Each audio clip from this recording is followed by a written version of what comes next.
बिस्मिल्लाहिर्रहमानिर्रहीम। अस्सलाम वालेकुम। हमें अक्सर दुख उस वक्त होता है जब कोई चला जाए या ज़िंदगी में कुछ खो जाए। ये इंसानी फितरत है, लेकिन हमें ये नहीं भूलना चाहिए कि ये दुनिया का तरीक़ा है। उस वक्त हमारे पास जो कुछ भी है अनमोल है। मेरा नाम फैज़ान है और मुझे 18 साल की उम्र में मोहब्बत हो गई थी। शायद ये मेरी आखिरी मोहब्बत भी थी। ये वाक़या उस वक्त का है जब मैं 12वीं जमात में था। मैं शुरू में मोहब्बत के बारे में कुछ नहीं जानता था और ना ही हमें इसमें कोई दिलचस्पी थी।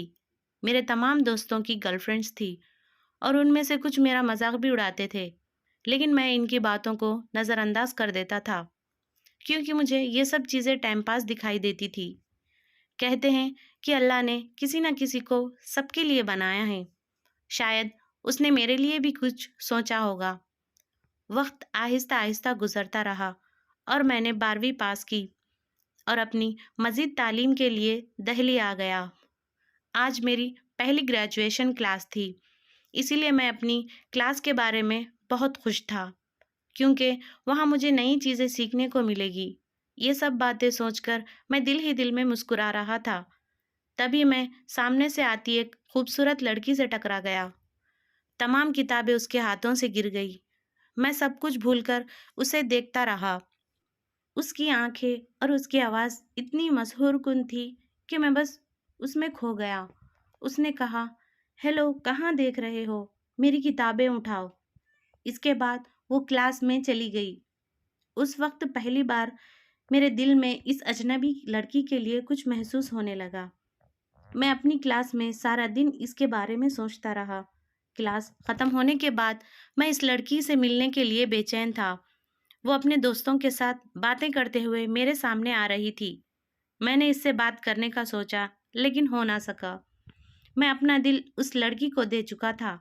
ये उन दिनों की बात है जब मैं घर से कॉलेज जा रहा था कि मेरी नज़र इस लड़की पर पड़ी। मैं भागता हुआ उसके पास गया और मैंने इसे हेलो कहा।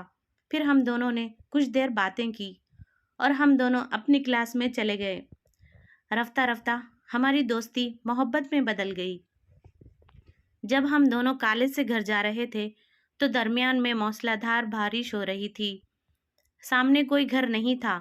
हम दोनों 1 घंटे दरख्त के नीचे बैठ गए। आहिस्ता आहिस्ता बारिश मज़ीद तेज़ होती गई। इससे बचने के लिए वो मेरे करीब आई।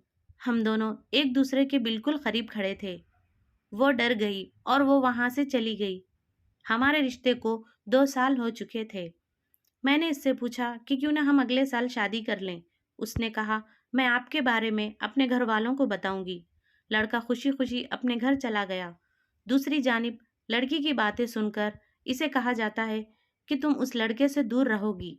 लड़की ने कहा कि वो उसके बगैर नहीं रह सकती, लेकिन इसके घर वालों ने इसकी एक बात नहीं मानी।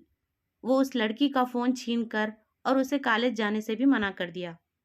लड़का उसे कॉल करने की कोशिश करता है, लेकिन फ़ोन बंद होता है। वो उसके घर जाता है। इसे बोला गया कि वो यहाँ नहीं रहती है। इसको मारकर भगा देते हैं और उससे मिलने भी नहीं देते। 2 दिन तक मारपीट करने के बाद लड़का डर गया और अपने घर चला गया। लड़की की वालिदा से पूछने पर वो कहती है कि वो अपनी नानी के घर गई हुई है। सच्ची बात ये थी कि लड़की अभी तक घर में ही थी। लड़का सारा दिन उसके बारे में सोचता, रोता हुआ घर चला जाता। वक्त गुजरने के बाद लड़की के घर वाले इसकी शादी कर देते हैं। फिर 1 साल के बाद वो लड़के को कॉल करती है और वो उसे सब कुछ बताती है जो उसके साथ हुआ, लेकिन तब तक बहुत देर हो चुकी थी। लड़का पागलों की तरह रोने लगता है। कहता है, तुम्हारे बिना जिंदगी अधूरी है। मैं हर पल हर वक्त तुम्हारे बिना घुट घुट के जी रहा हूँ। इतने साल में तुम्हें आज मेरी याद आई। कहना था कि लड़का नीचे गिर गया और सदमा बर्दाश्त ना कर सका और वहीं फौत हो गया। प्यार करना आसान नहीं होता। वो लोग बहुत खुशकिस्मत होते हैं जिन्हें इनका प्यार मिलता है, वरना सारी जिंदगी दर्द के अलावा कुछ नहीं मिलता। Thanks for watching. ऐसे ही मज़ीद वीडियोस के लिए हमारे चैनल को सब्सक्राइब कीजिए। लाइक और कमेंट करना बिल्कुल भी ना भूलिए। दुआओं में हमें याद रखिए। अल्लाह हाफिज़।